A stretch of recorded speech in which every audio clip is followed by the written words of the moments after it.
My name is Ryan Heiniger, and I farm with my dad in Des Moines County, Iowa. We have done a number of different conservation practices going back over 15 years ago, starting with some CRP buffer strips. About a decade ago, we did a wetland restoration project on the farm, and then in 2019 was actually the first year that we adopted cover crops as a result of the prevent plant that we had on our operation.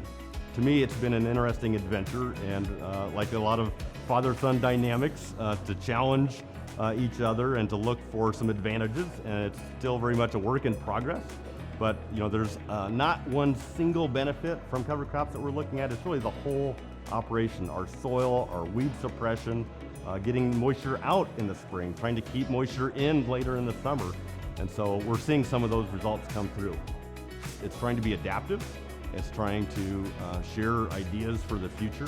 What you'll see today at the field day even, farmers of a lot of walks of life choosing to adopt certain practices along the way. And I think just the most important thing is to get started and then challenge yourself. Try to use some of the technology that we have today and measure some of those benefits, whether it is that weed suppression, that is that higher yield advantage that you can get. It's a combination of that communication with each other.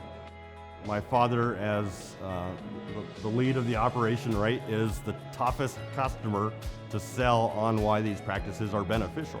By getting him willing to take some steps with me, it shows that anything is possible, right? It's about the legacy, it's about taking care of the land, and it's also about how these practices actually benefit the bottom line. I think too often conservation in general was viewed as foregoing economic opportunities, but in reality, we have the data, we have the information, and we can actually change that paradigm that this is actually going to improve our profitability and our resiliency over the long haul.